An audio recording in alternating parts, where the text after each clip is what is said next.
Hello guys, आज मैं लेके आई हूँ माई बॉस इज गॉडेस मांगा का चैप्टर 1 और की स्टार्टिंग में फूशाओ कहता है, जाओ इसे दोबारा से करो।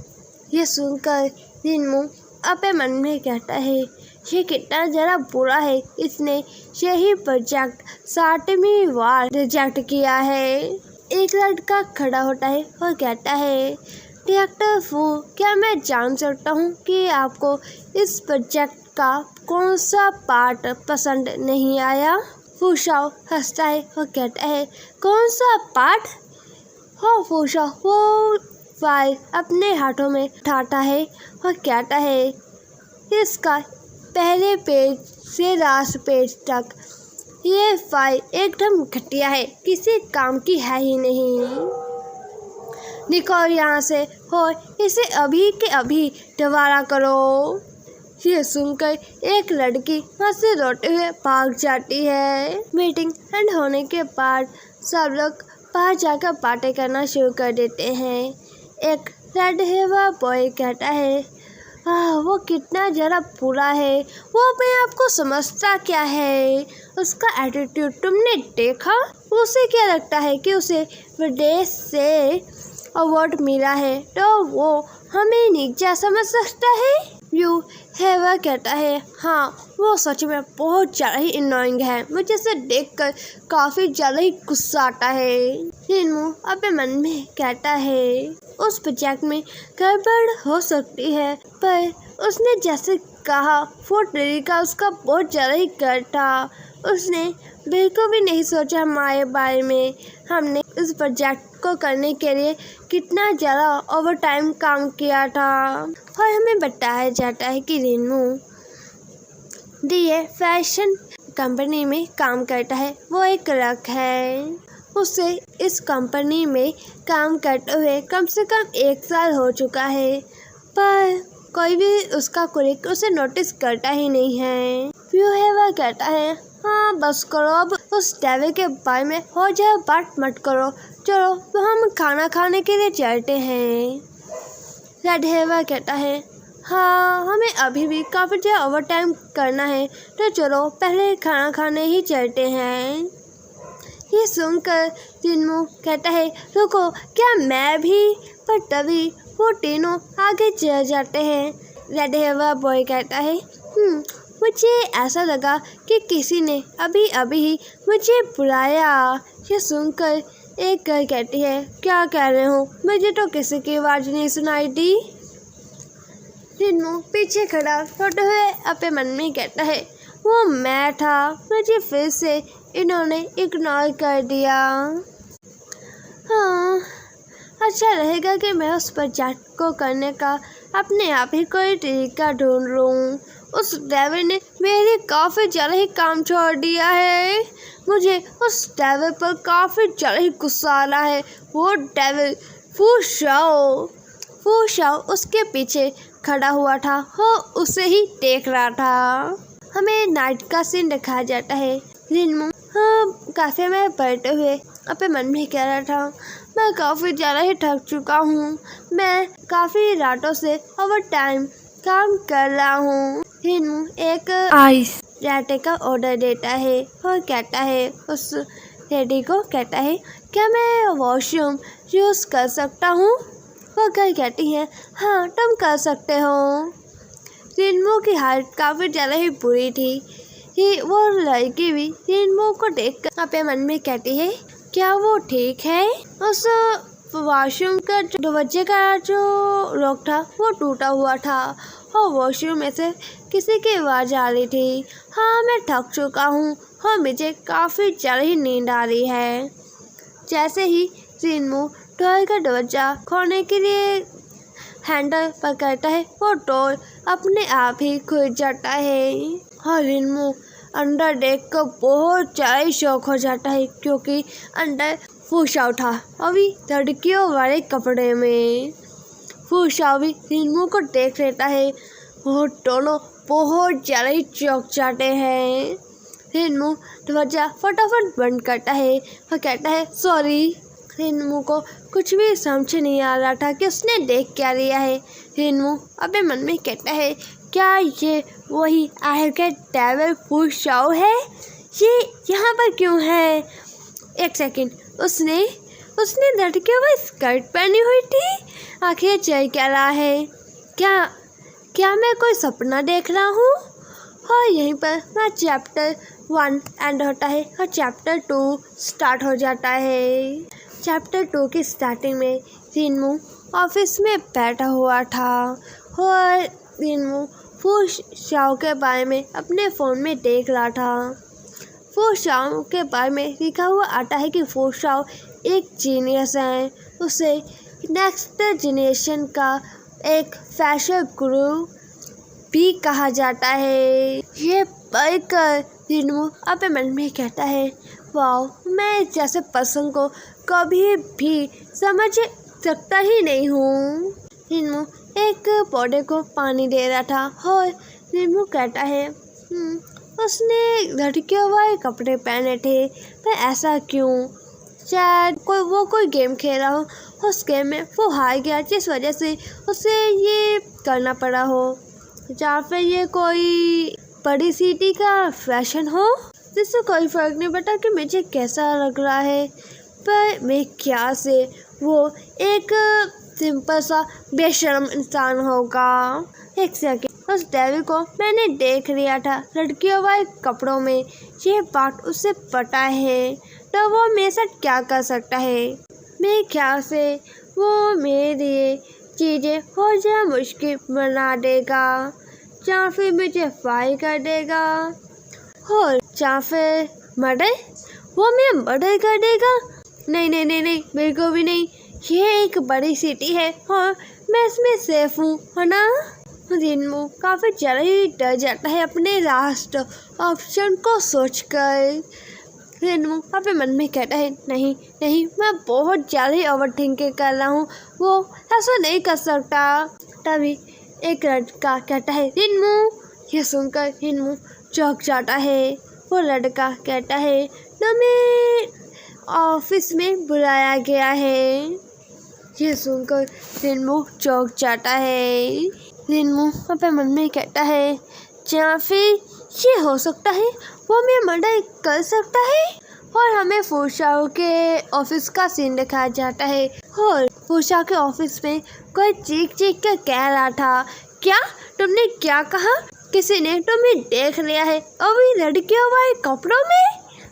फूशाओ कहता है, हाँ, पर तुम इतना ज़्यादा चिल्ला क्यों रहे हो? उस लड़के का नाम जिन था। जिन चीखते हुए कहता है, हाँ, तुम्हें ये कंपनी तुम्हारी नहीं है, इसलिए तुम्हें कोई भी परवाह नहीं है कि किसी ने तुम्हें लड़कियों वाले कपड़ों में देख लिया है। पर ये न्यूज़ अगर बाहर निकल गई तो सब लोग ये समझेंगे कि हमारी कंपनी का टॉप डिजाइनर वो एक बेशर्म है। तुम्हें पता भी है इससे क्या होगा? इससे हमारी कंपनी की जो सारी इज्जत है, रेपुटेशन है, वो सारी मिट्टी में मिल जाएगी। फूशाओ उसका ध्यान बाकी बातों की ओर तो नहीं जाता, पर उसका ध्यान एक शर्ट पर जुड़ जाता है, वो था बेशर्म। फूशाओ गुस्से से जिन क्यों देखता है वो कहता है, बेशर्म? और उसे गुस्से से फूशाओ जिनको गुस्से से देख रहा था। जिन अपना चेहरा दूसरी ओर कर लेता है और कहता है अपने मन में, यह सच्ची है। जिन आगे कहता है, ओ हाँ, तुमने कहा था कि वो हमारी कंपनी में से ही एक डिपार्टमेंट में से है, वो सहायक डिपार्टमेंट से है ना? तुम्हें तो उसका नाम तो पता होगा ही। तुम्हारी उसके साथ उस डिपार्टमेंट में 60 मीटिंग हो चुकी है। ओ हाँ, प्लीज़ अब मुझे ये मत कहना कि तुम्हें उसका नाम नहीं पता है। फूशाओ कहता है, हाँ, मुझे उसका नाम नहीं याद है। आखिर मैं उसका नाम याद रखूँगा ही क्यों? जिन कहता है, ठीक है, तो फिर मेरे पास एक आइडिया है। फूशाओ कहता है, कहो। जिन कहता है, तुम हमेशा से चाहते थे कि तुम्हारे पास एक असिस्टेंट हो। फूशाओ कहता है हाँ। नेक्स्ट सीन में फूशाओ सुपर गुस्से में था। फूशाओ जिनमू की ओर पॉइंट करता है और कहता है ये बिल्कुल भी नहीं। यह सुनकर जिन चौंक जाता है और कहता है देखो हम अगर इसे तुम्हारा असिस्टेंट बना देंगे तो हम इस पर नज़र रख सकते हैं और हम बाहर तुम्हारा ये सीखे कि तुम एक बेशर्म हो ये बाहर लीक होने से बचा सकते हैं। इसमें एक और प्लस पॉइंट है, इस वजह से मेरा जो टाइम है वो वेस्ट नहीं होगा तुम्हारे लिए एक असिस्टेंट ढूंढने के लिए। इस वजह से इससे 80 से 2 निशान बच जाएंगे। ये कितना ज़्यादा परफेक्ट प्लान है। फूशाओ गुस्से से कहता है परफेक्ट बिल्कुल भी नहीं, ये बहुत घटिया प्लान है। एक बार तुम जरा इसकी ओर देखो तो सही, ये कितना ज़्यादा ओल्ड फैशनेबल दिखता है। अगर तुम इसको क्राउड में ढूंढोगे तो ये मिलेगा ही नहीं। ये अगर मेरे साथ चलेगा तो ये मुझे भी नीचे खींच लेगा। आखिर क्या तुम्हें सच में लगता है कि ये फैशन वर्ल्ड के लिए फिट है? जिनमू को ये सुनकर बिल्कुल अच्छा नहीं लगता। जिनमू अपने मन में गुस्से से कहता है अगर मेरी सारी टवन ना होती तो यहाँ पर आता ही नहीं। ये करने के लिए मैं कभी भी नहीं मानता। जिन कहता है अच्छा शांत हो जाओ, कैसा रहेगा कि तुम इसके साथ 3 महीनों तक काम करके देखो। अगर तुम्हें इसके साथ काम करके अच्छा नहीं लगेगा तो हम इसे वापस भेज देंगे। फूशाओ जिनमू की ओर देखता है। ये देखकर जिन कहता है देखो अब तुम कुछ भी नहीं कह रहे हो तो मैं इसे हाँ समझ रहा हूँ। जिन भागकर गेट के पास जाता है और कहता है अभी भी मेरा काम पड़ा हुआ है तो मैं जा रहा हूँ, बाय। ये कहकर जिन वहाँ से झट से भाग जाता है। वो के ऑफिस रूम से बाहर निकल कर जिन तो नाचने लग जाता है क्योंकि उसका काम खत्म हुआ। उसको डेविल के लिए असिस्टेंट ढूंढने की कोई जरूरत नहीं है। हाँ यहीं पर माय चैप्टर एंड हो जाता है। चैप्टर 3 चैप्टर की स्टार्टिंग में जिनमू और फूशाओ एक दूसरे की ओर देख रहे थे। जिनमू अपने मन में कहता है ये कितना ज़्यादा ऑकवर्ड है। दोनों कुछ भी नहीं बोल रहे थे। तभी फूशाओ के ऑफिस में एक लड़का आता है और कहता है डायरेक्टर फोटो स्टूडियो बिल्कुल रेडी है, आप एक बार आकर जो नए सीजन के कपड़े हैं उन्हें एक बार देख लीजिए। फूशाओ कहता है ओके मैं आ रहा हूँ। और फूशाओ उठकर जाने लग जाता है। ये देखकर जिनमू चैन की सांस लेता है। पर तभी फूशाओ कहता है जिनमू मेरे साथ आओ, हाँ मेरे लिए कुछ कपड़े चूज करो। ये सुनकर जिनमू चौंक जाता है। नेक्स्ट सीन में जिनमू फूशाओ के लिए कपड़े चूज कर रहा था। फिर वो चूज कर लेता है। उसके चूज हुए कपड़े देखकर जिन और फूशाओ दोनों ही काफी ज़्यादा चौंक जाते हैं क्योंकि जिनमू ने काफी अजीब कपड़े चूज किए थे। उसके चूज किए हुए कपड़े देखकर फूशाओ अपने मन में कहता है ये जो उसने मेरे कपड़े चूज किए हैं, ये जो स्टाइल है ये काफ़ी ज़्यादा ही पुराना हो चुका है। पर जिन कहता है वाओ ये कितने ज़्यादा अच्छे कपड़े चूज किए हैं तुमने। यह सुनकर फूशाओ गुस्से से जिन की ओर देखता है और अपने मन में कहता है शायद किसी गधे ने मेरे सिर पर रैट मारी होगी, ताकि मैंने इसके साथ 3 महीने तक काम करने को मान गया होगा। उसके गुस्से की वजह से जिन चुपचाप खड़ा हो जाता है। हो फूशाओ जिनमू को वापस खोल कर देखता है और कहता है मेरे पीछे खड़े हो जाओ, मेरे सामने मत आना। ये सुनकर जिनमू को बिल्कुल अच्छा नहीं लगता और बाद में फूशाओ जिनमू के ऊपर चढ़ाई जा रहा था और उसको काफ़ी ज़्यादा काम करने को कही जा रहा था। और एक आदमी फूशाओ के ऊपर काफ़ी ज़्यादा गुस्सा हो रहा था पर जिनमू उसे हैंडल कर रहा था। नेक्स्ट सीन में जिनमू अपनी सीट पर आकर लेट गया था और कहता है मैं बहुत ज़्यादा ही थक चुका हूँ, मैं थोड़ी देर आराम करना चाहता हूँ। तभी ये फुशाओ वो रिन्मू को कहता है, रिन्मू मेरे डॉक्यूमेंट्स वो कहाँ पे है, मुझे अभी लाकर दो। पर रिन्मू कुछ भी नहीं कहता।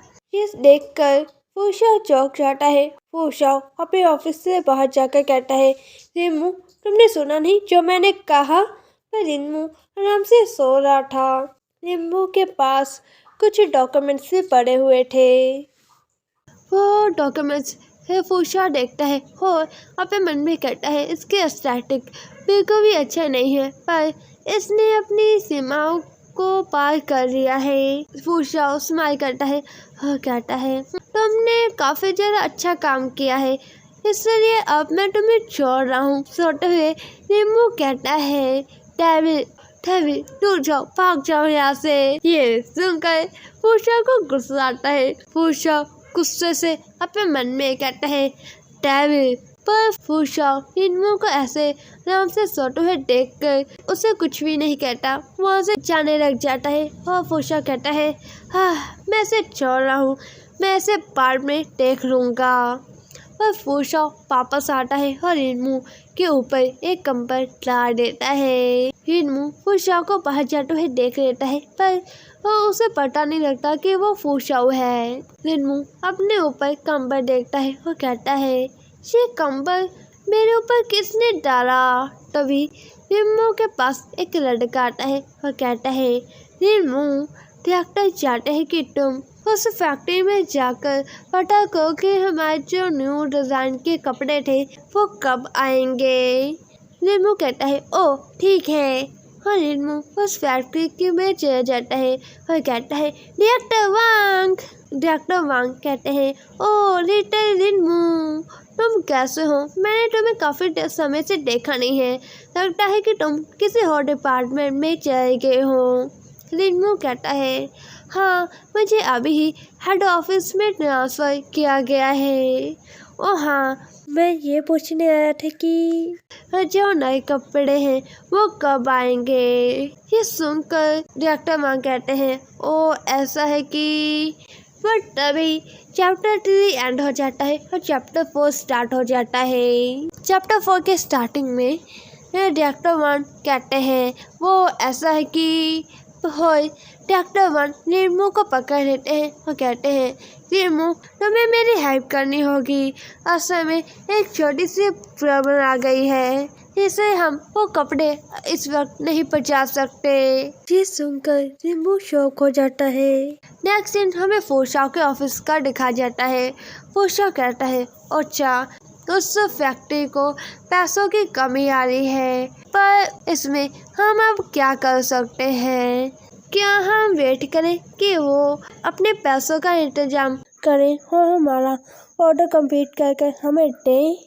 उनके साथ कॉन्ट्रैक्ट कैंसिल करो और जल्दी दूसरी फैक्ट्री देख लो। ये सुनकर रिन्मू चौंक जाता है और कहता है, प्लीज डॉक्टर फू, क्या हम डॉक्टर वांग को 1 महीने का टाइम नहीं दे सकते ताकि वो अपनी फर्म सॉल्व करें?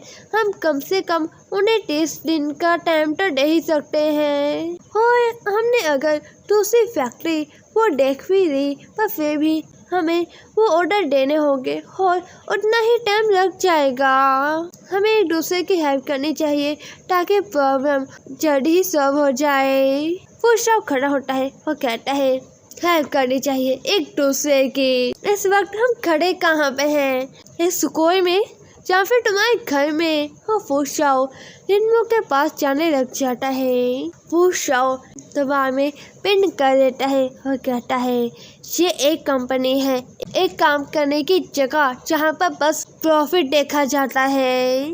रिन्मू का कॉलर फुशाओ पकड़ लेता है और उसके कान के पास जाकर कहता है, ये एक कंपटीशन है जहाँ पर जो वीक होते हैं वो हार जाते हैं, जो स्ट्रांग होते हैं वो जीत जाते हैं। तुम्हें आखिर लगता क्या है? क्या तुम उन सभी लोगों की हेल्प कर सकते हैं जो कि बच्चे दिखते हैं? अपनी जो दया है ना, वो इन सब चीज़ों से दूर ही रखो, ये किसी काम की नहीं है। एंड में तुम अपने आप को हर्ट कर लोगे। वो फूशाओ कुर्सी के ऊपर जाकर बैठ जाता है। ये सब सुनकर रिनमो को काफी ज्यादा गुस्सा आ रहा था। चाटोहे अपने मन में कहता है वो कितना ज्यादा बुरा है, ये ऐसे कैसे सोच सकता है। जो इंसानियत होती है, जो इंसानों के रिश्ते होते हैं, वो तो यकीन से ही पैदा होते हैं, वो यकीन से ही स्टार्ट होते हैं। वो आखिर ऐसा कैसे कर सकता है। और रिनमो अपनी सीट पर जाकर बैठ जाता है। तभी रिनमो के चेहरे के आगे फ्लावर्स आते हैं। वो लड़की फ्लावर लड़की कहती है हेलो, मैं रिनहुई हूँ, मैं ह्यूमन रिसोर्स डिपार्टमेंट से हूँ। हमारी जो कंपनी है वो सब एम्प्लॉयज़ को फ्लावर बुके दे रही है। रिनमो कहता है ओके थैंक्स। अरे तुम अच्छे नहीं दिख रहे हो, क्या तुम्हें कोई काम में मुश्किल आ रही है। इस कंपनी में सच में बहुत ज़्यादा ही काम का दबाव है, पर जब तक तुम हार्ड वर्क करोगे तब तक तुम ये सब प्रॉब्लम सॉल्व कर लोगे। ये सुनकर रिनमो खुश हो जाता है और कहता है हाँ, मैं बिल्कुल गिव अप नहीं करूँगा, थैंक यू सीनियर। वो लड़की कहती है मैं ये फ्लावर्स यहाँ पर रख रही हूँ ताकि तुम अपना काम अच्छे से कर पाओ। रिनमो कहता है ओके थैंक्स सीनियर। उस लड़की ने वो फ्लावर रिनमो के डेस्क के आगे ही रखे थे। नेक्स्ट सीन में फूशाओ पे ऑफिस रूम में बैठा हुआ था, पर तभी एक लड़का वहाँ पर आता है और कहता है डायरेक्टर एक बड़ी बुरी न्यूज़ है, हमारे जो न्यू डिज़ाइन थे वो बिल्कुल सेम किसी और कंपनी ने रिलीज कर दिए हैं, हमारी जो इंफॉर्मेशन थी वो लीक हो गई है। ये सुनकर फूशाओ शॉक हो जाता है। हाँ, फूशाओ खड़ा होता है और कहता है क्या, जल्दी से किसी को भेजो ताकि वो इस सब चीज़ों का पता लगा सके। जल्दी हमें उस धोखेबाज को पकड़ना ही होगा। रिनमो भी वहाँ पर खड़ा था और वो फूशाओ की बात सुनकर कहता है ठीक है, मैं अभी ये करता हूँ। तभी वो लड़का कहता है मैंने पहले ही जो फुटेज थी वो चेक कर ली है, पर जो कैमरास थे वो काफ़ी ज़्यादा ब्लर थे। कैमरा में कुछ भी अच्छे से दिखाई नहीं दे रहा था, वो काफ़ी ज़्यादा ही ब्लर था। जो फुटेज थी वो काफ़ी ज़्यादा ब्लर थे, पर हमने वो कंप्यूटर ढूंढ लिया है जिससे ये सारी इंफॉर्मेशन लीक हुई है। फूशाओ कहता है किसके कंप्यूटर में से। तभी वो लड़का रिनमो की ओर देखता है। ये देखकर रिनमो को कुछ भी समझ नहीं आता, पर फूशाओ और वो लड़का दोनों रिनमो की ओर देखने लग जाता है। ये देखकर रिनमो कहता है क्या मेरे, और यहीं पर मैं चैप्टर एंड हो जाता है 5। और चैप्टर के स्टार्टिंग में हाई अप्स की मीटिंग हो रही थी। वहाँ पर फूशाओ और वो रिनहुई भी बैठी हुई थी। वहाँ पर एक लड़का बैठा हुआ था और वो फूशाओ को कहता है डायरेक्टर फू, तुम्हें ऐसे बिना किसी को देखे अपना असिस्टेंट नहीं बनाना चाहिए था, देखो तुम्हारी वजह से क्या हो गया है। रिनमो कहता है नहीं, वो सब मैंने नहीं किया, मैं यकीन करो। फूशाओ वहाँ पर बैठा चुपचाप रिनमो की ओर देख रहा था।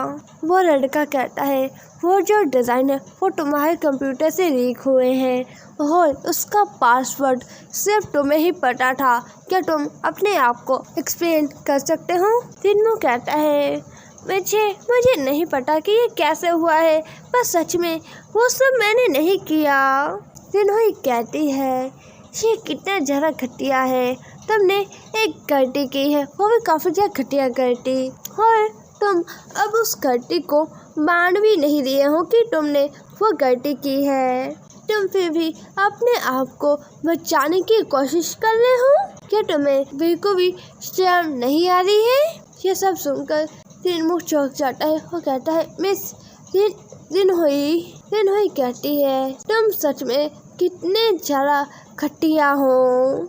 ये सुनकर रिनमो काफ़ी ज़्यादा चौंक जाता है, उसे कुछ भी समझ नहीं आ रहा था। हाँ, फूशाओ भी उस रिनहुई की ओर देखे ही जा रहा था। वो लड़का कहता है देखो इस वक्त तुम्हें सबसे ज़्यादा शक किया जा रहा है क्योंकि वो सब कुछ तुम्हारे कंप्यूटर से ही लीक हुआ है, इसलिए हम तुम्हें टेम्पररी यहाँ से निकाले हैं। डायरेक्टर फू, तुम्हें क्या लगता है। फूशाओ कुछ भी नहीं कहता है। रिनमू को थोड़ी सी उम्मीद थी कि फूशाओ उस पर भरोसा करेगा, उसका साथ देगा, पर फूशाओ कहता है तुम्हें यहाँ से निकाला जा रहा है। ये सुनकर रिनमू काफी ज्यादा चौंक जाता है और रिनमू वहाँ पे मन में कहता है ये क्या मेरे लिए खड़ा नहीं हो सकता? क्या इसे भी लगता है कि यह सब कुछ मैंने किया है? ये सही है, ये काफी ज्यादा बुरा है, ये एक डेविल है। तो ये तो होना ही था। रिनमू उस मीटिंग रूम से बाहर निकलता है। रिनमू देखता है कि फूशाओ वहीं पर खड़ा रिनमू की ओर ही देख रहा है।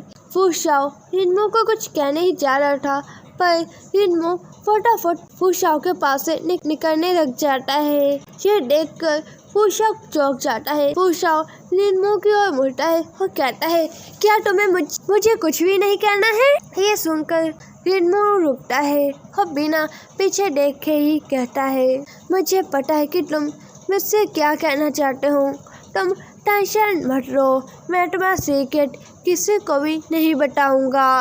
रिनमू वहाँ से चला जाता है। फूशाओ पीछे खड़ा रिनमू की ओर ही देखे जा रहा था। नेक्स्ट सीन में रिनमू अपना सामान पैक कर रहा था और उसके कलीग रिनमू के बारे में बातें कर रहे थे पीछे खड़े हुए।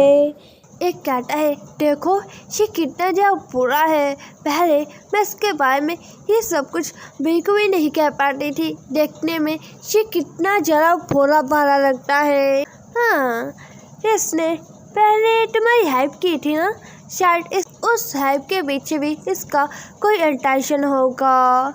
ये सच में बहुत ज़्यादा डिस्गस्टिंग है। ये फ्रेंडली एक्ट करता है पर फिर भी इसके काम तो देखो, ये कितने ज्यादा घटिया काम करता है। इसे देखकर तो कभी भी नहीं लगा था कि ये ऐसा कुछ कर सकता है। ये सच में बहुत ज़्यादा ही घटिया है। हाँ, इससे पता चलता है कि कभी भी किसी पर भी आसानी से भरोसा नहीं करना चाहिए। ये सब सुनकर रिनमू को काफी ज्यादा ही बुरा लग रहा था। नेक्स्ट सीन में फूशाओ अपने ऑफिस की विंडो पर खड़ा हुआ था और फूशाओ अपने मन में कहता है ये कोई छोटी सी आम प्रॉब्लम नहीं है। रिनमू बाय एनी चांस मेरा असिस्टेंट बना था, ये इम्पॉसिबल है कि वो किसी और कंपनी का सिपाही हो। इसके अलावा रिनमू ने मुझे लड़कियों वाले कपड़ों में भी देखा था, अगर वो दूसरी कंपनी का सिपाही होता तो ये बात अभी तक बाहर फैल होती। तभी फूशाओ की नज़र रिनमू के ऊपर पड़ती है। रिनमू बारिश में जा रहा था। फूशाओ को लगता है कि रिनमू रोते हुए जा रहा होगा। रिनमू देखता है कि बारिश में एक आदमी भीग रहा है। रिनमू उसे अपना छाता देकर जाने लग जाता है। यह देखकर फूशाओ को बहुत ही गुस्सा आता है और फूशाओ अपने मन में कहता है पहले ये उस फैक्ट्री वाले आदमी के लिए स्टैंड ले रहा था कि मुझे फैक्ट्री चेंज नहीं करनी चाहिए, और अब ये अपने आप को बचा तो नहीं पा रहा है पर फिर भी ये दूसरों की इतनी ज़्यादा परवाह करता है। और फूशाओ को काफ़ी ज़्यादा रिनमू पर गुस्सा आ रहा था। रिनमू की ओर फूशाओ देखता है और फिर अपना सिर पकड़ता है और रिनमू की ओर भागने लग जाता है, पर तभी फूशाओ की नज़र लड़कियों वाले कपड़ों पर पड़ती है। नेक्स्ट सीन में रिनमू पास में भीगता हुआ ट्रैफिक लाइट पर खड़ा हुआ था, पर तभी उसके ऊपर कोई जना छाटा कर देता है और यहीं पर हमारा चैप्टर 5 एंड होता है और चैप्टर 6 स्टार्ट हो जाता है। चैप्टर 6 की स्टार्टिंग में फूशाओ लड़कियों वाले कपड़ों में रिनमू के सामने खड़ा हुआ था और फूशाओ कहता है क्या तुम पागल हो, तुमने अपनी अम्ब्रेला किसी और को दे दी हो, खुद बारिश में भीग रहे हो। उसे देखकर रिनमू चौंक जाता है और कहता है थैंक यू। फूशाओ रिनमू को कुछ कहने ही जा रहा था, पर तभी फूशाओ देखता है कि रिनमू की आंखों में एकदम से ही आंसू आ गए हैं। रिनमू एकदम से ही रोने लग गया है। रिनमू अपने आंसू साफ करता है और कहता है मेरे ग्रैंडमदर ने एक बार कहा था कि हम दूसरों की मदद करते हैं तब जब हम किसी मुश्किल में होते हैं, तब हमारी हेल्प भी कोई करता है। पर मेरे ख्याल से मैं कुछ ज़्यादा ही भोला हूँ। मैं अपने आप की हेल्प तो कर ही नहीं सकता, तो दूसरों की बात तो छोड़ ही दो। रिन्मू फुशाओ की बात याद करता है कि जब फुशाओ से कह रहा था कि तुम अपनी सिंपैथी इन सब चीज़ों से दूर ही रखो, एंड में तुम अपने आप को ही चोट पहुंचाओगे। ये तुम्हारी सिंपैथी कभी भी तुम्हारे काम नहीं आने वाली है। रिन्मू वो सब याद कर जमीन पर बैठकर रोने लग जाता है और कहता है, मैं सच में एक स्टूपिड हूँ। मैं तो अपने आप को भी नहीं बचा सकता। रिन्मू को रोता देखकर फुशाओ को बिल्कुल अच्छा नहीं लगता और फुशाओ कहता है, नहीं। ये सुनकर रिन्मू चौंक जाता है और फुशाओ की ओर देखता है। फुशाओ कहता है, मेरे ख्याल से तुम स्टूपिड हो, पर तुम गलत नहीं हो। ये सुनकर रिन्मू चौंक जाता है और अपने मन में कहता है, एक सेकंड, ये पर्सन, ये लड़की मुझे कंसोल आखिर क्यों कर रही है। फुशाओ रिन्मू के शोल्डर पर हाथ रखता है और कहता है, ये दुनिया ही बहुत ज़्यादा गलत है, तुमने कुछ भी गलत नहीं किया है। ये सुनकर रिन्मू चौंक जाता है, पर तभी फुशाओ रिन्मू के गले लग जाता है। ये देखकर रिन्मू और भी ज्यादा चौंक जाता है। फुशाओ कहता है, मैं हमेशा से ही बहुत ज़्यादा लकी रही हूँ और अब मैं तुम्हारे साथ अपना लक्ष्य शेयर कर रही हूँ। इससे तुम्हारी जो मुश्किलें हैं वो दूर हो जाएंगी।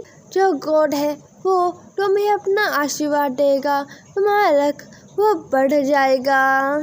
ये सुनकर रिन्मू खुश हो जाता है और कहता है, ब्रश करते हुए, थैंक यू, आपका बहुत बहुत शुक्रिया। रिन्मू अपने मन में कहता है, ये कितनी ज़्यादा साहसी लड़की है। और फुशाओ अपने मन में कहता है, ये फुड्डू इतने से चेयरअप हो गया। नेक्स्ट सीन में हमें ऑफिस का सीन दिखाया जाता है। सीन हुई लिफ्ट का बटन दबाने जा ही रही थी, पर फुशाओ वो बटन दबा देता है। वो लड़की फुशाओ को देखती है और कहती है, हेलो डायरेक्टर फू, क्या आप भी काम से जा रहे हैं। फुशाओ कहता है, हाँ। वो दोनों लिफ्ट में चढ़ जाते हैं। पहले तो वो दोनों शांत ही थे, पर तभी फुशाओ कहता है, मैं रिन्मू से मिला था। ये सुनकर रिन्हुई चौंक जाती है। रिन्हुई कहती है, तो क्या हुआ। फुशाओ कहता है, रिन्मू के डेस्क के सामने एक मिरर पड़ा हुआ था। वो मिरर उसके किसी फीमेल कलीग का था। रिन्हुई कहती है, हर कोई चाहता कि वो अच्छा दिखे। फुशाओ कहता है, कैमरास में उस पर्सन का चेहरा अच्छे से नहीं आया, पर उस मिरर में उसकी शक्ल आ चुकी है, जिसने रिन्मू के कंप्यूटर से वो सारे डिज़ाइन सीख किए थे। कल में फ्रेंड आकर उस सीरियस फुटेज को अच्छे से चेक कर लेगा और सब कुछ पता चल जाएगा। कल सुबह तक मेरे ऑफिस में वो सारे सबूत मेरे सामने होंगे। वो पर्सन नहीं बच पाएगा जिसने वो सब कुछ किया है। सब सच्चाई मेरे सामने आ जाएगी कल सुबह तक। ये सुनकर रिन्हुई काफ़ी ज़्यादा चौंक जाती है। ग्राउंड फ्लोर आ जाता है। फुशाओ जाते हुए कहता है, मैं उस धोखेबाज को बिल्कुल भी नहीं छोड़ूंगा। ये सुनकर रिन्हुई गुस्से से कांपने लग जाती है। रिन्हुई सर्विलेंस रूम में जाती है और वो कंप्यूटर से वो सर्विलेंस फुटेज निकाल रही थी और कह रही थी, हाँ, मैंने इतना ज़्यादा हार्डवर्क किया है ये सब करने के लिए, और अब एक फुटेज मेरा सारा प्लान खराब कर देगी। ऐसा नहीं हो सकता। मुझे वो फाइल जल्दी ही ढूंढनी होगी। और वो फाइल कहाँ पर है। तभी भैम दरवाजा खुलता है। रिन्हुई काफ़ी ज़्यादा चौंक जाती है। वो कहती है, आखिर यहाँ पर कौन है। वो देखती है कि फुशाओ वहाँ पर आया हुआ है। उसके साथ एक सिक्योरिटी गार्ड और एक कोई और बंदा है। फुशाओ कहता है, ओ चाहे कि सच में ये तुम ही थी। और यहीं पर मैं चैप्टर एंड हो जाता है। चैप्टर 7। चैप्टर के स्टार्टिंग में रिन्मू खुशी खुशी कंपनी में जाता है। उसे देखकर जिन भी काफी ज्यादा खुश हो जाता है। वो कहता है, ओ रिमू, वेलकम बैक। आखिरकार तुम कंपनी में वापस आ ही गए। जिन रिमू के शोल्डर पर अपना हाथ रखता है और कहता है, अच्छा हुआ हमारे ब्रिलियंट डायरेक्टर फू ने सच्चाई सबके सामने लाई। रिमू, इन कुछ दिनों में तुम्हारे साथ काफी ज्यादा ही कट हो रहा था। मुझे तुम्हारे काफी ज्यादा बुरा लग रहा था। वो सब दिन हुई कर रही थी। पीछे वो शाह भी खड़ा हुआ था और कहता है, कर्जा भी मत पा लेना। यहाँ पर जो बकार के रूमर फैले हुए थे, मैं बस उन रूमर्स को नहीं सुनना चाहता था।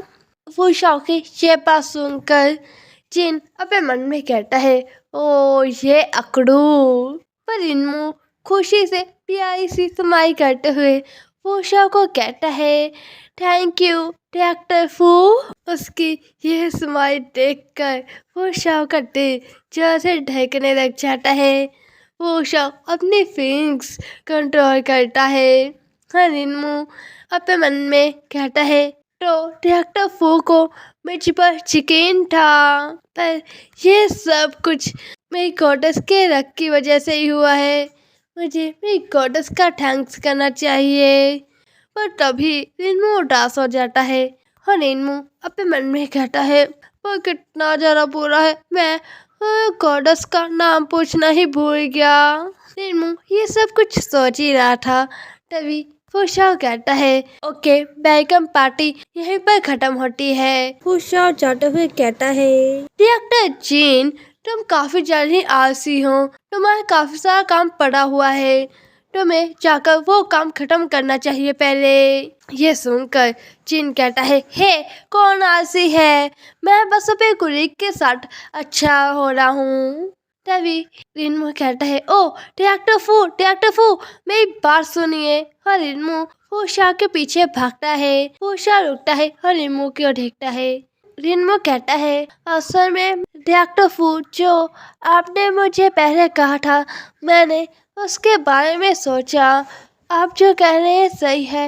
ये पूरी दुनिया स्ट्रॉन्ग और वीक लोगों से भरी हुई है। यहाँ पर बस स्ट्रॉन्ग जिन्हें ही जीतते हैं। और यहाँ पर एक पीसफुल कंपटीशन चल रहा है। पर जो इंसान होते हैं वो बिना किसी सहारे के नहीं जीत सकते। जो इंसानियत की नींव होती है वो सच्चाई और सहयोग से ही बढ़ती है।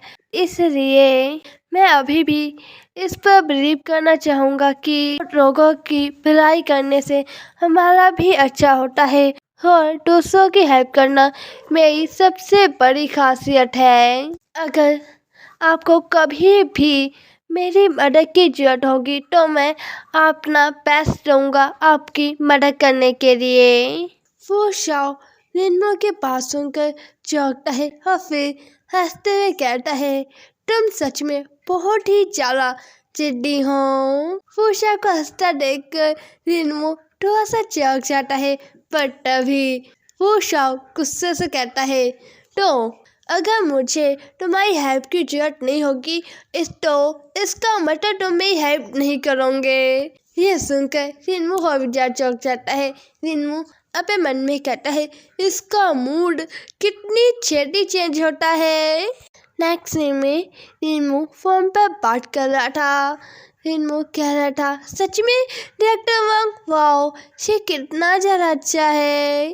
डायरेक्टर वांग कहते हैं, हाँ रिनमू, जब मुझे इस बारे में पता चला था तब मैं भी काफ़ी ज़्यादा शौक हो गया था। मुझे तो यकीन ही नहीं हो रहा था रिनमू कि डायरेक्टर फू मुझे एक और चांस देने वाले हैं। मैंने तो ये कभी सोचा भी नहीं था।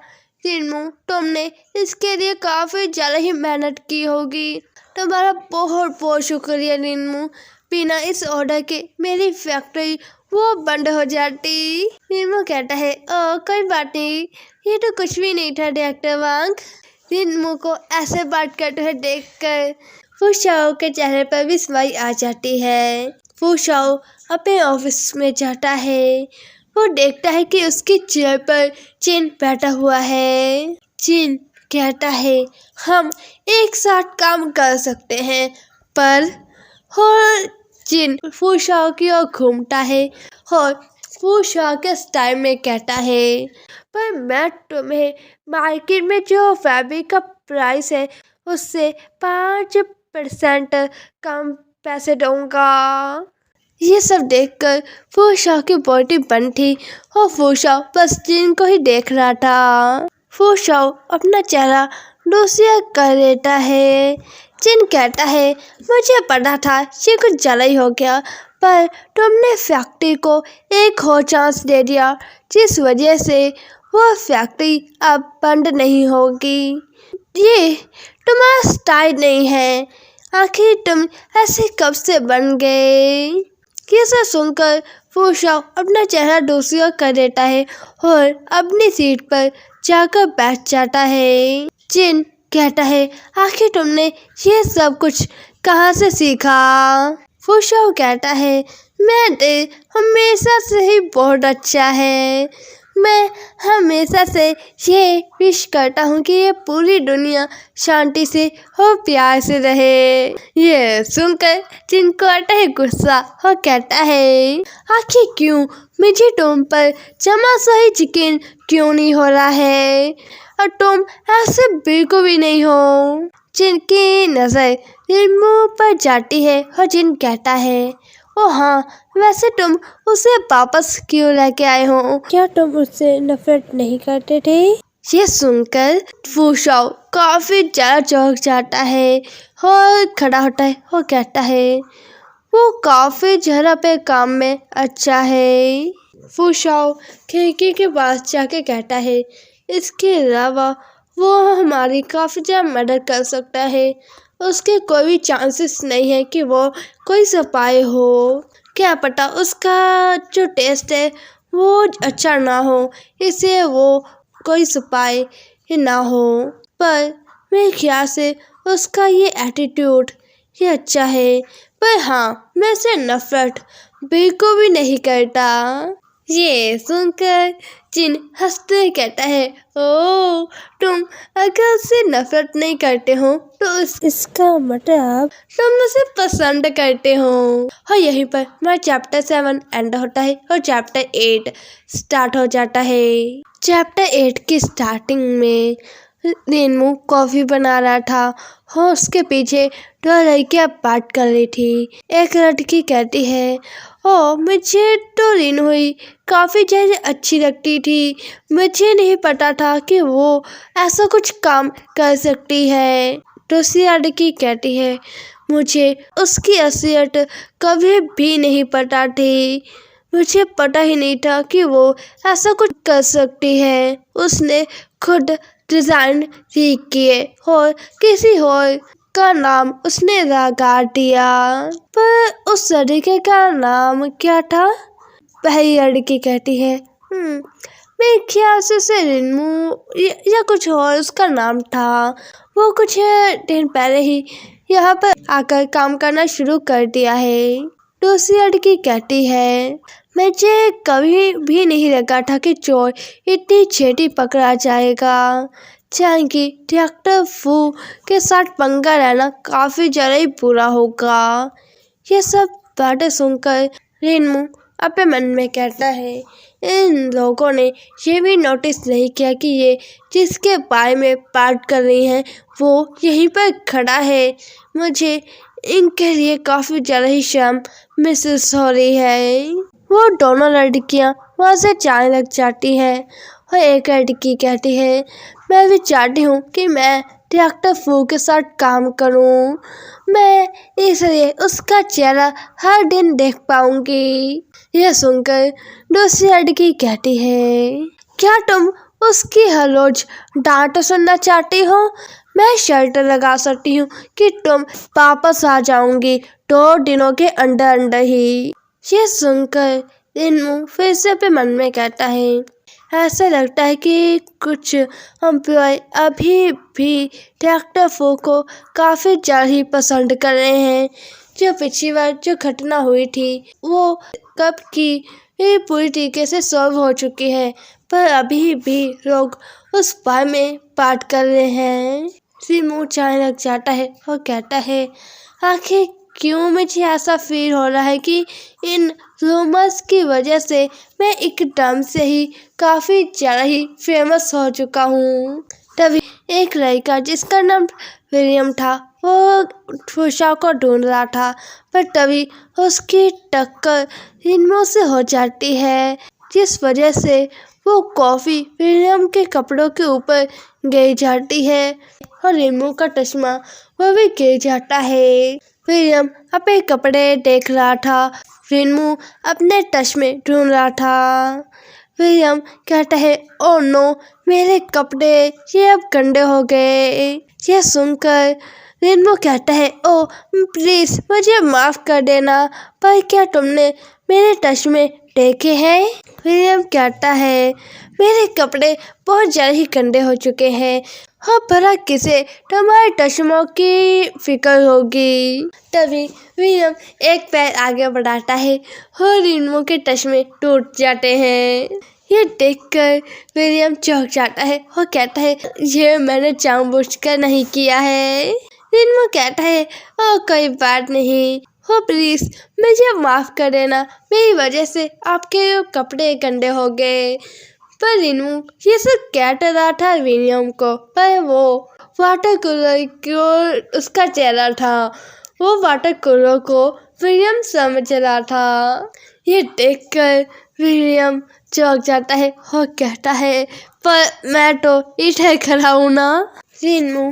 विलियम क्यों उल्टा है और कहता है, ओ प्लीज़ मुझे माफ़ कर देना। रिमू का चेहरा देखकर विलियम पूरी तरह शॉक हो जाता है और कहता है, तुम कैसे? रिमू कहता है, क्या मैंने क्या? विलियम रिमू का हाथ पकड़ लेता है और कहता है, पर तुम अपने इतने अच्छे चेहरे को इतना बेकार कैसे बना कर रख सकते हो? विलियम रिमू को लेकर जाने लग जाता है और कहता है, चलो मेरे साथ, मैं तुम्हारा मेकओवर करूँगा, तुम्हें एक न्यू जिंदगी दूंगा। रिमू कहता है, तुम मुझे कहाँ पर लेकर जा रहे हो? वैसे क्या तुम अपने कपड़े चेंज नहीं करने वाले? विलियम कहता है, मैं जहाँ पर तुम्हें लेके जा रहा हूँ मैं वहीं पर अपने कपड़े चेंज कर लूँगा। नेक्स्ट सीन में फूशाओ रिमू को ढूंढ रहा था। फूशाओ रिमू को ढूंढते हुए अपने मन में कहता है, मैंने आज सुबह से रिमू को नहीं देखा है, क्या वो बीमार है आज? तभी फूशाओ को रिमू की आवाज़ आती है। रिमू कह रहा था, आखिर मैं ये कैसे करूँ? रिमू की आवाज़ सुनकर फूशाओ कहता है, ये रिमू की आवाज़ है, आज वो काम के बजाय इधर उधर कंपनी में घूम रहा है।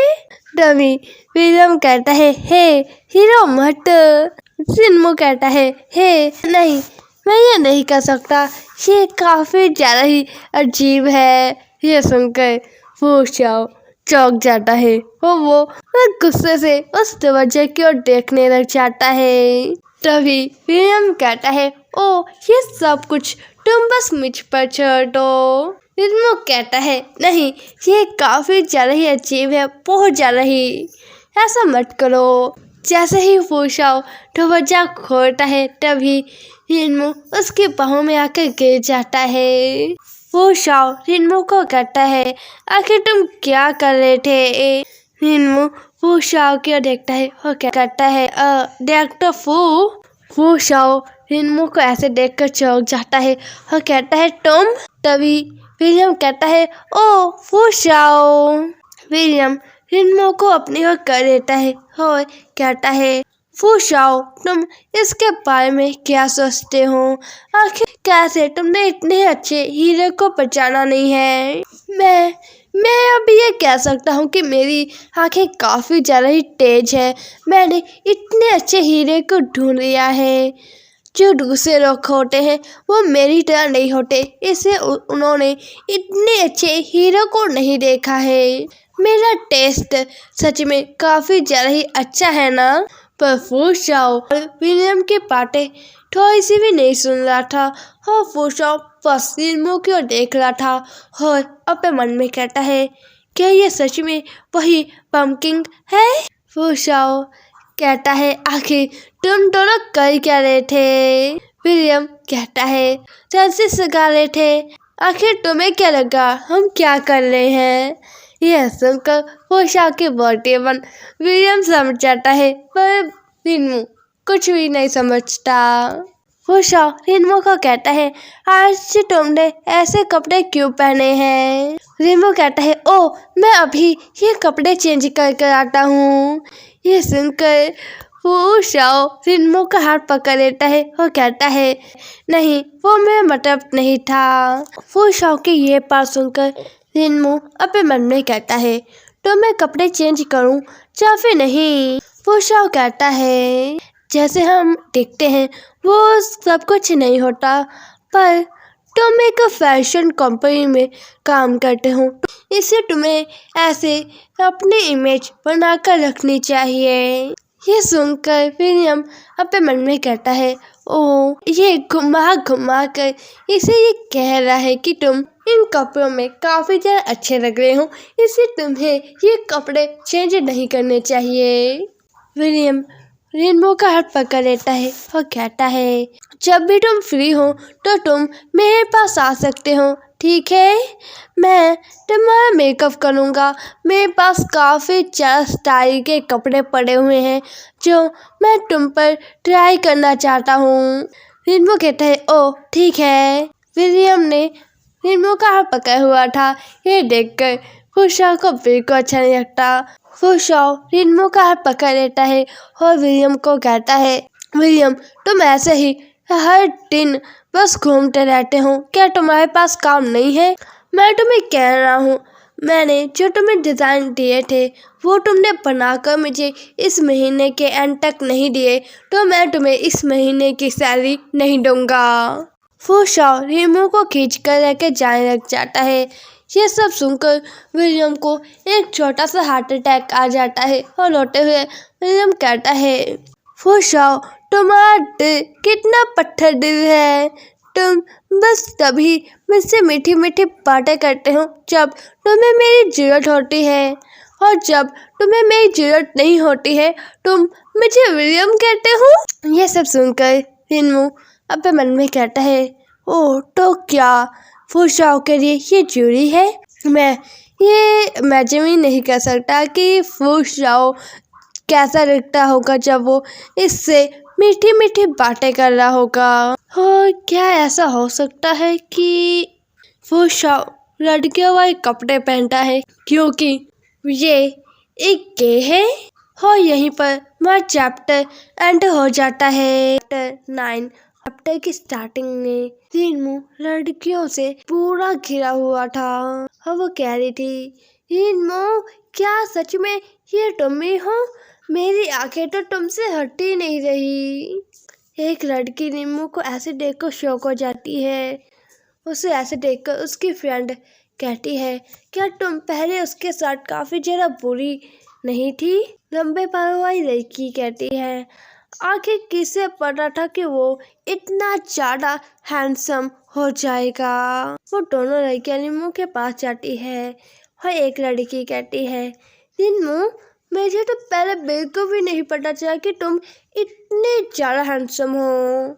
दूसरी लड़की कहती है, हाँ बिल्कुल, हम तो पहले ये कह ही नहीं सकते थे कि तुम इतने ज्यादा हैंडसम हो। यह सब सुनकर रिन्मू खुश हो जाता है और अपने मन में कहता है, क्या इन सभी का मेरे साथ जो एटीट्यूड है ये काफी जल्दी ही चेंज नहीं हो गया है? क्या ये सब कुछ विलियम के मेकओवर का मैजिक है? तभी फूशाओ वहाँ पर आ जाता है और गुस्से से कहता है, आखिर तुम दोनों यहाँ पर कर क्या रही हो? क्या तुम सभी को काम नहीं है? फूशाओ को देखकर सब डर जाते हैं और सब लोग वहाँ से भाग जाते हैं अपना काम करने के लिए। फूशाओ गुस्से से कहता है, रिन्मू फटाफट मेरे ऑफिस में आओ। रिन्मू शॉक हो जाता है और कहता है, ओ ठीक है मैं अभी आ रहा हूँ। रिन्मू फूशाओ के ऑफिस में जाता है तो फूशाओ घूर घूर कर रिन्मू को ही देखे जा रहा था। रिन्मू ये देखकर थोड़ा सा चौंक जाता है और कहता है क्या हुआ डॉक्टर फू। फू शाओ अपने मन में कहता है आखिर क्यों उस डफर विलियम ने इसे इतना ज़्यादा हैंडसम बना दिया है। इस चीज़ का जो इम्पैक्ट है ये पूरे ऑफिस पर पड़ रहा है। वो शाओ रिन्मो का पूरा हेयर स्टाइल खराब कर देता है। ये देखकर रिन्मो चौंक जाता है। वो शाओ रिन्मो को गुस्से से कहता है जाओ और जो सारे डॉक्यूमेंट्स हैं ना उन्हें सही करके रखो। रिन्मो कहता है क्या वो सब मैंने कल ही नहीं किया था। तभी वो शाओ गुस्से से कहता है जाओ और फिर से करो। ये सुनकर रिन्मो डर जाता है और उसे वो शाओ पर काफी ज्यादा गुस्सा आता है। रिन्मो अपने मन में कहता है आखिर डॉक्टर फू को आज हुआ क्या है। वो क्या आज बेड की रॉन्ग साइड पर उठे थे। तभी रिन्मो को वो शाओ की बातें याद आती है कि वो विलियम को कह रहा था कि जाकर वो सारे डिज़ाइन पूरे को जो मैंने तुम्हें दिए हैं अगर वो एंड तक ना मिले तो मैं तुम्हें सैलरी नहीं दूंगा। हाँ उसे विलियम की भी बातें याद आती है जब विलियम छोटे हुए फूशाओ को कह रहा था फूशाओ तुम कितने पत्थर दिल हो। तुम तभी मेरे साथ स्वीट रहते हो जब तुम्हें मेरी जरूरत होती है और अब तुम्हें मेरी जरूरत नहीं है तो तुम मुझे विलियम कह रहे हो। ये सब कुछ याद कर कर रिन्मो अपने मन में कहते हैं वो अपनी जो असलियत है वो कंपनी से छुपा रहा है। मेरे ख्याल से यही उसके गुस्से और चिड़चिड़ेपन का राज है। इस ऑफिस में कोई भी उसे अच्छे से नहीं समझ पाता। मुझे उसके साथ अच्छे से रहना होगा। और रिन्मो एक ग्रैंडमा की तरह स्माइल करता है और कहता है ओके तो मैं फटाफट जाकर ये कर देता हूँ। पूछा रिन्मो को ऐसे स्माइल करते हुए देखकर चौंक जाता है और अपने मन में कहता है यह मुझे इतने अजीब तरीके से क्यों देख रहा है। तभी रिन्मो देखता है कि वो शाओ के डेस्क पर एक मैगजीन पड़ी हुई है और उस मैगजीन पर गॉडेस यानी कि वो शाओ की पिक्चर फ्रंट पेज पर है। रिन्मो को उस मैगजीन को देखते हुए देखकर वो शाओ डर जाता है और अपने मन में कहता है ओह नो ये मैगजीन मुझे आज ही जिनने दी थी और मैं इसे रखना भूल गया। वो शाओ रिन्मो को कहता है यहाँ से जाओ अब। तभी रिन्मो वो मैगजीन को उठा लेता है और उसकी आंखें चमक जाती है और कहता है डॉक्टर फू ये मैगजीन। वो शाओ घबराते हुए कहता है ये मैगजीन माई कंपनी की है। ये सुनकर रिन्मो थोड़ा सा शौक हो जाता है और काफी प्यार से वो शाओ को कहता है डॉक्टर फू क्या ये मैं मैगजीन पढ़ने के लिए रह सकता हूँ प्लीज। रिन्मो को ऐसा देखकर वो शाओ रिन्मो को मना नहीं कर पाता और कहता है हाँ क्यों नहीं। ये सुनकर रिन्मो वहाँ से खुशी खुशी चला जाता है और कहता है थैंक यू डॉक्टर फू। रिन्मो उस मैगजीन को अपने घर लगा लेता है और कहता है ओ ये मेरी कोरस है और मेरी कोरस मेरी ही कंपनी की एक मॉडल है। वाओ ये कितनी अच्छी गुड न्यूज़ है। रिन्मो उस मैगजीन को पढ़ता है और अपने मन में कहता है ओ जाने की जो गॉडेस है वो टीएन कंपनी की सबसे अच्छी मॉडल है पर वो कभी कभार ही बाहर नजर आती है। पर जब भी वो बाहर नजर आती है तब बस किसी बड़े इवेंट पर कैटवॉक जहाँ पे फोटोशूट करने के लिए ही आती है। उसे बाहर देखना ये काफ़ी ज़्यादा ही रेयर होता है। पर जब भी वो आती है किसी की भी नज़र उससे हटती नहीं है। वो हमेशा हॉट सर्च में होती है। सब लोग हमेशा उसका पीछा करते हैं। ये मेरी कोटस है। और रिन्मो वो मैगजीन काफ़ी खुशी के साथ पढ़ रहा था। हमें नेक्स्ट सीन फू शाओ के ऑफिस का दिखाया जाता है। फू शाओ के ऑफिस में जिन कहता है ओ जाने कि तुम रेडी किया हुआ कपड़े पहनकर उसे कंफर्ट करने के लिए गए थे पर ये बिल्कुल भी सही नहीं है। क्या उसे नहीं पता कि तुम जब लड़कियों वाले कपड़े पहनते हो तो कैसे दिखते हो। क्या उसने तुम्हें पहचाना नहीं? फूशाओ वो टाइम याद करता है कि जब पहली बार रिनमू ने उसे लड़कियों वाले कपड़ों में देख लिया था।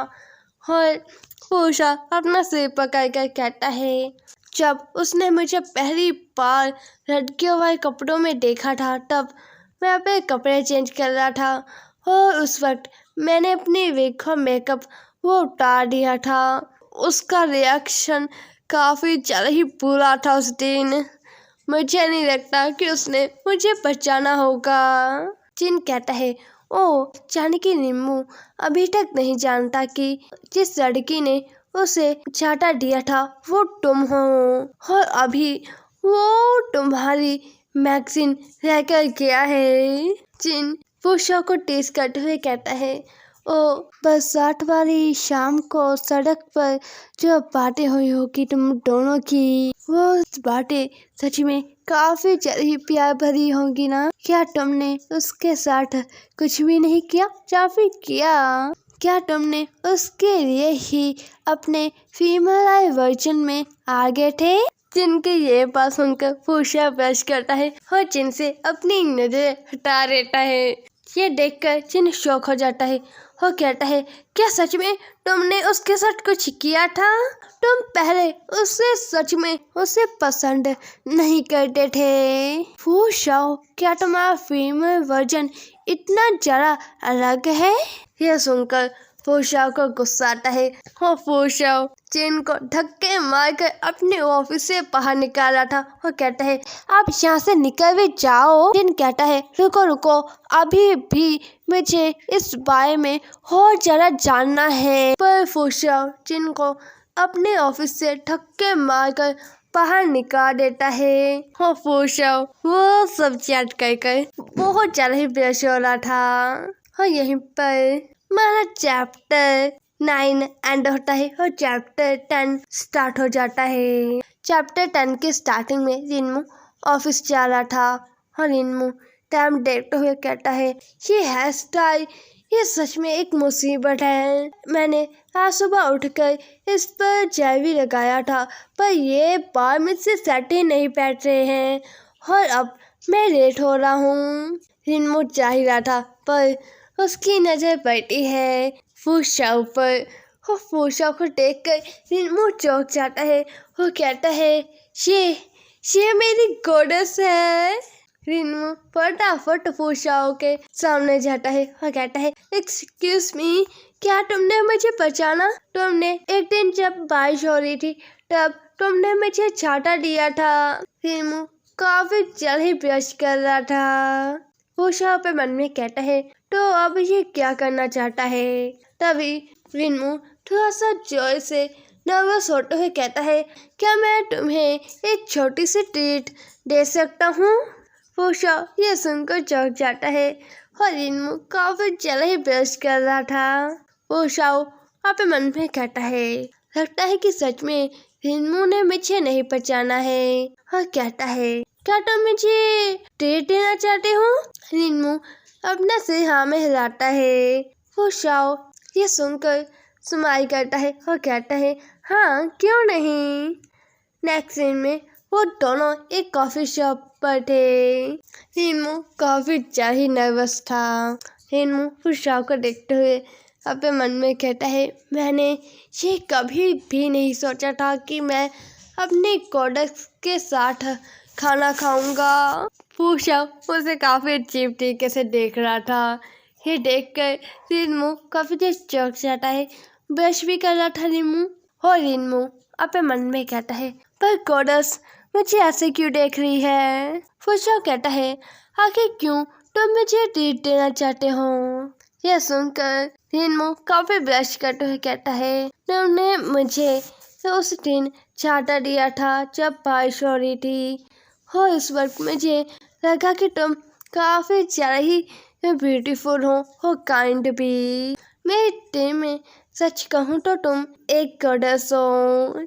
यह सुनकर फूशाओ खांसने लग जाता है और फूशाओ अपने चेहरे पर हाथ रखकर अपनी स्माइल छुपाने की कोशिश करता है और अपने मन में कहता है, लगता है जिनने जो कहा था वो सही था कि मेरा फिर मैं वजनदार चाम इस पर कुछ ज़्यादा ही अच्छा है। अब मुझे इसके लिए गिल्टी महसूस हो रहा है। रीमू कहता है, और इसलिए क्या हम दोनों फ्रेंड्स बन सकते हैं? क्या ये सही है? फूशा कहता है, हाँ क्यों नहीं। ये सुनकर रीमू काफी जल्द ही खुश हो जाता है और कहता है, क्या सच में? हो फूशा रीमू को अपनी WeChat ID दे देता है। ये देखकर रीमू काफी जल्द ही खुश हो जाता है और कहता है अपने मन में, ये मेरी गोडेस की WeChat ID है। अब मैं गोडेस के साथ उसके WeChat पर हूँ। और फूशा रीमू को देखते हुए अपने मन में कहता है, वाओ अब चीजें काफी जल्द ही इंटरेस्टिंग होती जा रही है। वो तभी फूशा को अपने WeChat पोस्ट के बारे में याद आता है और फूशा अपने मन में कहता है, एक सेकंड, मेरा WeChat बिल्कुल भी लड़कियों वाले WeChat की तरह नहीं दिखता है। फूशा और रीमू को कहता है, सॉरी मुझे अभी वॉशरूम जाना होगा। पर रीमू कहता है, हाँ कोई बात नहीं। रीमू फूशा की WeChat ID देखते हुए अपने मन में कहता है, वाओ मेरी गॉडेस की प्रोफाइल पिक और उसका नाम कितना ज़्यादा कूल है। तभी रीमू के फोन पर मैसेज आता है। वो मैसेज फूशाओ का था। फूशाओ ने मैसेज लिखा हुआ था, अभी तक तुम ऑफिस में क्यों नहीं आए हो? क्या आज तुम छुट्टी करने का प्लान कर रहे हो? तुम्हें पता भी है टाइम क्या हुआ है? ये मैसेज पढ़कर रीमू काफी जल्दी उदास हो जाता है और रीमू पैनिक करने लग जाता है। रीमू फूशाओ को देखता है पर फूशाओ वहाँ पर था नहीं। रीमू फूशाओ को मैसेज करता है WeChat पर और लिखता है, सॉरी गॉडेस मुझे अभी काम पर जाना होगा, प्लीज मुझे माफ कर देना। रीमू वहाँ से भागते हुए अपने मन में कहता है, मुझे तो वहाँ से गॉडेस इतनी मुश्किल के साथ मिली थी, पर अब मुझे जाना होगा। मैं बस उसे कुछ वर्ड ही कह पाया। और दूसरी ओर फूशाओ जिनको कह रहा था, चढ़ी मेरा WeChat के जो चीज़ें हैं वो सारी लड़कियों वाली कर दो, सारे पोस्ट लड़कियों वाले कर दो। ये सुनकर चिन शौक हो जाता है।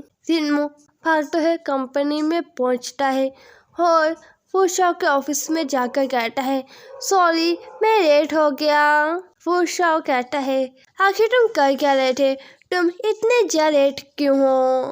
रीमू कहता है, और रास्ते में ना ट्रैफिक था। यह सुनकर फूशाओ स्माइल करता है और कहता है, ओ ट्रैफिक। फूशाओ रीमू की चिन पकड़ लेता है और कहता है, तुम्हें पता है कि मुझसे झूठ बोलने के क्या नतीजे हो सकते हैं? यह सुनकर रीमू चौंक जाता है और कहता है, नहीं मैं झूठ नहीं बोल रहा हूँ।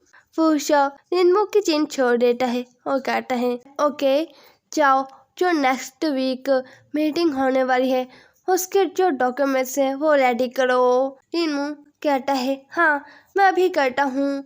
और रीमू वहाँ से जाने लग जाता है। पर रीमू टेढ़ी आंखों से फूशाओ को देखकर अपने मन में कहता है, पर उसे कैसे पता चला कि मैं उससे झूठ बोल रहा हूँ? और यहीं पर मैं चैप्टर एंड हो जाता है।